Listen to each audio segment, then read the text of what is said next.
વિસાવદરની અંદરથી જે મામલો સામે આવ્યો હતો સસ્તા અનાજનો, જેમાં અરજદારોને સસ્તું અનાજ જે સરકાર દ્વારા આપવામાં આવે છે મળતું નહોતું, અને જે અનાજ માફિયાઓ છે એ જે તમામ જે સરકારી સસ્તું અનાજ છે તેમને બારોબાર વેચી મારતા હતા, અને આખો જ્યાં ઘટસ્ફોટ થયો, ગોપાલ ઇટાલિયા મેદાનમાં આવ્યા, પોલીસ સાથે માથાકૂટ થઈ, અને હવે અન્ન અને પુરવઠા જે વિભાગ છે તે પણ મેદાનમાં આવ્યું છે. તેમણે પણ તપાસ શરૂ કરી છે. 3 જેટલી દુકાનોને સસ્પેન્ડ કરી દીધી છે. પણ સવાલ એ થઈ રહ્યો છે કે જ્યારે આવા કૌભાંડ બહાર આવે છે પછી જ અધિકારીઓ કેમ જાગે છે અને તપાસ કરે છે? અધિકારીઓની જવાબદારી એ હોય છે કે જ્યારે એઓ લોકો સસ્તું અનાજ જ્યારે તમામ વિસ્તારો સુધી પહોંચાડે છે તો એક વખત એમની ફરજ એ પણ આવે છે કે ત્યાં જઈને તપાસ કરવી કે લોકોને સસ્તું અનાજ મળે છે કે કેમ. પણ હવે જ્યારે આખું આ જે મામલો સામે આવ્યો અને પછી જ્યારે આ અધિકારીઓ દોડતા થયા, તેમના વિશે વાત કરીએ. નમસ્કાર, આપ જોઈ રહ્યા છો નિર્ભય ન્યૂઝ અને હું છું આપની સાથે રિદ્ધિ. વિસાવદરની અંદરથી જ્યારે આ તમામ જે લોકોને અનાજ સસ્તું અનાજ મળતું હતું અને અચાનક તેમની સુધી અનાજ નહોતું પહોંચવા લાગ્યું, ત્યારે આ તમામ લોકો ગોપાલ ઇટાલિયા પાસે ગયા અને પછી આખો મામલો સામે આવ્યો. પોલીસ સાથે માથાકૂટ થઈ, એટલે કે જે અનાજ માફિયાઓ છે આ તમામ જે અનાજ છે બારોબાર વેચી મારતા હતા, એટલે લોકોને અનાજ નહોતું મળતું. અને પછી આમ આદમી પાર્ટીના ઘણા બધા નેતાઓ પણ મેદાનમાં આવ્યા. ઘણી બધી એવી જગ્યા ઉપર પણ એમણે રેડ પાડી કે જે સસ્તા અનાજનો જે જથ્થો છે સ્ટોર કરીને રાખવામાં આવે અને પછી બારોબાર વેચી મારવામાં આવતો હતો. પણ જ્યારે આ બધું મામલો સામે આવ્યો પછી જે અન્ન અને પુરવઠા વિભાગ છે તેમના અધિકારીઓ દોડતા થયા, તપાસ પણ હાથ ધરી, અને લગભગ 3 જેટલા ગામની અંદર તપાસ કરવામાં આવી, અને 3 જેટલા જે ગામમાં અલગ અલગ જે દુકાનો હોય છે એમને સસ્પેન્ડ પણ કરી દેવામાં આવી છે, લાયસન્સ પણ રદ કરવામાં આવ્યા છે. પણ આ સરકારી અધિકારીઓને જ કહેવાનું છે કે જ્યારે આ મામલો સામે આવે છે ત્યારે જ કેમ તમે દોડો છો, જ્યારે તમારી ફરજ હોય છે કે સસ્તું અનાજ તમે પહોંચાડ્યું, અને એ પછી તમારી જવાબદારી એ પણ છે કે લોકો સુધી પહોંચે છે ખરા. સૌથી પહેલા તો અધિકારીઓને સાંભળીએ કે તેમણે આ બાબતે શું કહ્યું છે. વિસાવદરના આપના ધારાસભ્યનો આક્ષેપ હતો કે સરકારી અનાજ સગે વગે થયું છે, ગરીબોનું અનાજ બીજે શું છે સાહેબ? એ બાબતે આપણે જણાવવાનું કે વિસાવદર તાલુકાની અંદર અમારી 3 દુકાનો જે છે, મોટી પિંડાખાઈ, માંગનાથ પીપળી અને કાકચિયાળા, એ દુકાનો અને એને સંલગ્ન જે ગામો છે એમની સામે જે અમને ફરિયાદ મળેલી હતી, અને એ ફરિયાદના અનુસંધાને અમારી ટીમો દ્વારા તપાસણી કરેલી. કુલ 6 ટીમો અમે બનાવવામાં આવેલી છે, અને અમારા જે ચીફ સપ્લાય ઇન્સ્પેક્ટર છે એ ગઈકાલ રાતે અને આજે 3 દુકાનની તપાસણી કરી છે. દુકાનમાં જે ખરેખર ઓનલાઈન જેટલો જથ્થો એમની પાસે હોવો જોઈએ એના કરતાં ઓછો જથ્થો મળેલો છે. એટલે 3 દુકાનના જે લાયસન્સ છે એ અમે હાલ પૂરતા સસ્પેન્ડ કરી દીધા છે, અને એ દુકાન છે એ અન્ય દુકાનદારને ચાર્જમાં આપશું, જેથી વિતરણ વ્યવસ્થા જે છે એ ખોરવાય નહીં. અને ત્યારબાદ જે આનો કેસ ચાલશે અને જો પુરવાર થશે વસ્તુઓ તો એમાં સખત કાર્યવાહી કરવાની રહેશે. ક્યાં ક્યાં 3 દુકાનોને સસ્પેન્ડ કર્યા છે? એ છે આપણે મોટી પિંડાખાઈ, માંગનાથ પીપળી અને કાકચિયાળા. અચ્છા, બીજો પ્રશ્ન છે કે એ લોકોએ જે અનાજનો જથ્થો પકડ્યો છે, દાવો કરે છે કે આ સરકારી અનાજનો જથ્થો છે, એમાં કેટલું તથ્ય છે? એ વાત છે એ હું તમને પાયા વિહોણી છે. ખરેખર આ ફરિયાદ બાદ અમોને અમારી ટીમ દ્વારા તપાસ થઈ હતી. બંને ઇન્સ્પેક્ટરો જે છે દુકાન, એ અમારું નોર્મલ કોર્સની તપાસણી હતી. તપાસણી કરી, દુકાનમાં માલ છે કે નહીં, માલ છે તો જે નિયત માલ હોવો જોઈએ એટલો માલ છે કે નહીં એ તપાસ કરવા ગયા હતા, અને એમને તપાસણી કરી છે, અને નિયત માલ કરતાં ઓછો માલ દેખાઈ આવતા દુકાન સીઝ કરી છે. આમાં એ વિડીયોમાં પણ અમારા કર્મચારીઓ છે. સર, તો એ માલ ગયો જે માલ છે નિયત પ્રમાણે નહોતો, એની તપાસ થશે. આ તપાસની કાર્યવાહી ચાલુ છે. હાલ અમને ઓછો માલ મળેલો છે દુકાનમાં જે હોવો જોઈએ એના કરતા, એટલે એ દુકાનો અમે સીઝ કરી અને એમના લાયસન્સ જે સસ્પેન્ડ. ખાસ કરીને જોવા જાય તો નાના સ્થાનિકો છે જે રેશનિંગ ધારકો છે, એનું કહેવાનું છે કે 1 મહિનાનો માલ આપી 2 મહિનામાં અમારા થંભ લીધા છે. સર, શું છે? જેમ મેં અગાઉ આપને જણાવ્યું કે જે આપણે આધાર બેઝ વેરિફિકેશન છે આખું, એટલે તમે જેવો તમને માલ મળે છે એવું જ છે. એ આધાર નંબર સાથે તમારો જે મોબાઈલ નંબર જોઈન્ટ હોય એમાં તમારે SMS આવે છે કે ભાઈ તમને આ માસનો આટલો માલ મળેલો છે.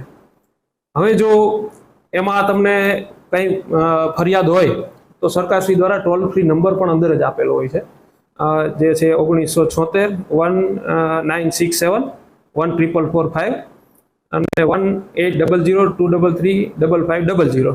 આ નંબર આપેલો હોય છે, અને એમાં તમે ફરિયાદ કરી શકો છો. વિતરણ વ્યવસ્થામાં આજ સુધી અમને આવી ઓનલાઈનમાં કોઈ ફરિયાદો મળેલ નથી, પરંતુ માધ્યમોથી અમને જાણવા મળેલું છે. એટલે એમાં અમારી 6 ટીમો નિવેદનો અત્યારે લે છે. 300 જેવા નિવેદનો અમે લીધા છે અને એ કાર્યવાહીમાં છે. અને એમાં જે પણ તથ્ય બહાર આવશે એમાં નિયમ અનુસારની ગુજરાત આવશ્યક ચીજ વસ્તુ અધિનિયમ હેઠળની જે કાર્યવાહી છે એ કરવામાં આવશે. સર, માલ ઓછો મળ્યો છે. એવી કોઈ વિગતો હજી આવેલ નથી. સર, બીજી વાત એ છે કે આ જે સસ્તા અનાજનું જે છેલ્લા ઘણા સમયથી ચાલતું આવે છે, ઘણો એવો માલ છે કે બહાર સગે વગે થાય છે. ઘણી વાર છેલ્લા 1 વર્ષ દિવસથી અમે આના વિડીયો પણ કર્યા છે, જેમ કે બિલખા હોય, લીંદડા હોય. બિલખામાં પણ એક ગોડાઉન પકડાયું હતું, તેની ઉપર પણ જે તે સમયે પ્રાંત દ્વારા કોઈ કાર્યવાહી કરવામાં નથી આવી. મસ્ત મોટો જથ્થો મળે છે, બહાર વેચાઈ જાય છે. હું એમ કહું છું કે આમાંનું કારણ શું, એટલા સમયથી આવું થાય? બરોબર છે. હું તમને એમની થોડીક બ્રીફ આપું તો અમારું જે પુરવઠા તંત્ર છે એ સતત મોનિટરિંગ કરતું રહે છે. અમારા સ્ટાફ છે એ પેટ્રોલિંગ કરે છે, આવો માલ પકડે છે. છેલ્લા 1.5 વર્ષમાં અમે જે પરવાનેદાર છે, માનો કે જે દુકાનદાર અમારા છે, એવા 6 દુકાનની અંદર આવી ગેરરીતિ માલુમ પડેલી હતી.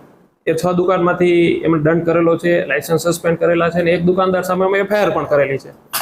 અને સેમ બાબત જે બિન પરવાનેદાર છે, જે આપણે વાત કરી બિલખાની ને એવી, તો એવા 38 કિસ્સામાં લગભગ અમે 99 લાખ રૂપિયા જેવો દંડ ઓલરેડી કરેલો છે. અને એ કાર્યવાહી અહીંથી થાય જ છે. અને જો ભવિષ્યમાં પણ આવા કોઈ પકડાશે તો આવશ્યક ચીજ વસ્તુ અધિનિયમ હેઠળ કાર્યવાહી કરવામાં આવશે. સરકાર આ બાબતે કટિબદ્ધ છે. તો સાહેબ, આની આગળ તપાસ નથી થતી કે આ જથ્થો પકડાઈ જાય ને તો એનું ચેકિંગ કેવું કઈ થાય અગાઉ? એટલે શું કહેવામાં કેટલો જથ્થો પડ્યો છે, અંદર શું છે એ આપણે ના, એ અમારે જે પરવાનેદાર જે દુકાનદાર છે એ અમારી જે ઇન્સ્પેક્ટરો છે, અમારા SAK છે, એવું દર મહિને 20 દુકાનો એ લોકો તપાસે જ છે. અને એમાં કોઈ ગેરરીતિ માલુમ પડે તો અમે એના સામે પગલાં લઈએ છીએ કાયદેસર. સર, આ 3 લાયસન્સ સસ્પેન્ડ કર્યા છે તમે કીધું. હવે એ 3 શખ્સોની પૂછપરછ ચાલુ તમે કરી દીધી હશે, એમની સામે મોટી પિંડાખાઈ, માંગનાથ પીપળી અને કાકચિયાળા એ દુકાનો અને એને સંલગ્ન જે ગામો છે એમની સામે જે અમને ફરિયાદ મળેલી હતી, અને એ ફરિયાદના અનુસંધાને અમારી ટીમો દ્વારા તપાસણી કરેલી. કુલ 6 ટીમો અમે બનાવવામાં આવેલી છે. અને અમારા જે ચીફ સપ્લાય ઇન્સ્પેક્ટર છે એ ગઈકાલ રાતે અને આજે 3 દુકાનની તપાસણી કરી છે. દુકાનમાં જે ખરેખર ઓનલાઈન જેટલો જથ્થો એમની પાસે હોવો જોઈએ એના કરતાં ઓછો જથ્થો મળેલો છે. એટલે 3 દુકાનના જે લાયસન્સ છે એ અમે હાલ પૂરતા સસ્પેન્ડ કરી દીધા છે. અને એ દુકાન છે એ અન્ય દુકાનદારને ચાર્જમાં આપશું, જેથી વિતરણ વ્યવસ્થા જે છે એ ખોરવાય નહીં. અને ત્યારબાદ જે આનો કેસ ચાલશે અને જો પુરવાર થશે વસ્તુઓ તો એમાં સખત કાર્યવાહી કરવાની એ વાત છે એ હું તમને પાયા વિહોણી છે. ખરેખર આ ફરિયાદ બાદ અમોને અમારી ટીમ દ્વારા તપાસ થઈ હતી. બંને ઇન્સ્પેક્ટરો જે છે દુકાન એ અમારું નોર્મલ કોર્સની તપાસણી હતી. તપાસણી કરી, દુકાનમાં માલ છે કે નહીં, માલ છે તો જે નિયત માલ હોવો જોઈએ એટલો માલ છે કે નહીં એ તપાસ કરવા ગયા હતા.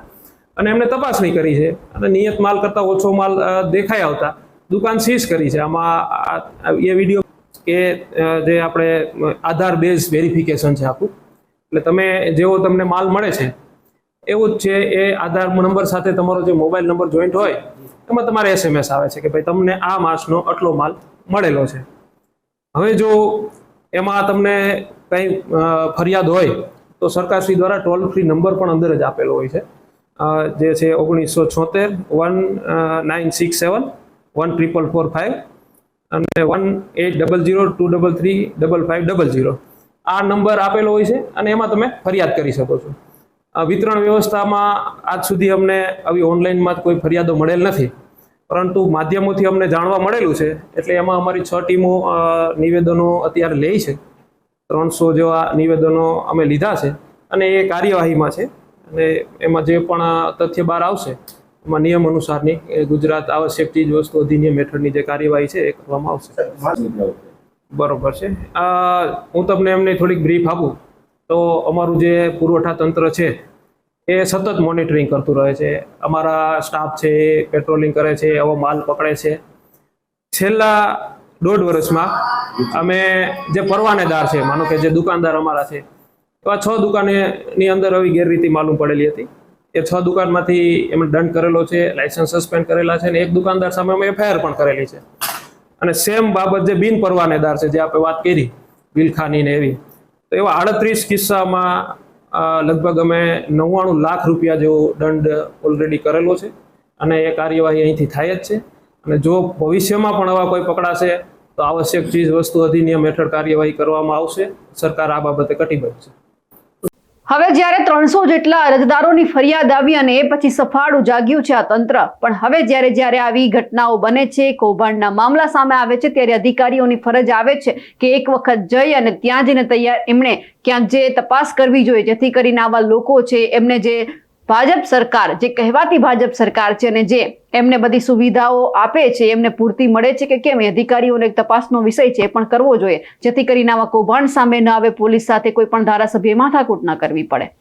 અમારા અહેવાલને લઈને આપનું શું માનવું છે કમેન્ટ કરીને ચોક્કસથી જણાવજો. સાથે જ અમારી નિર્ભય ન્યૂઝ ચેનલને લાઇક, શેર અને સબસ્ક્રાઇબ કરવાનું ભૂલશો નહીં. નમસ્કાર.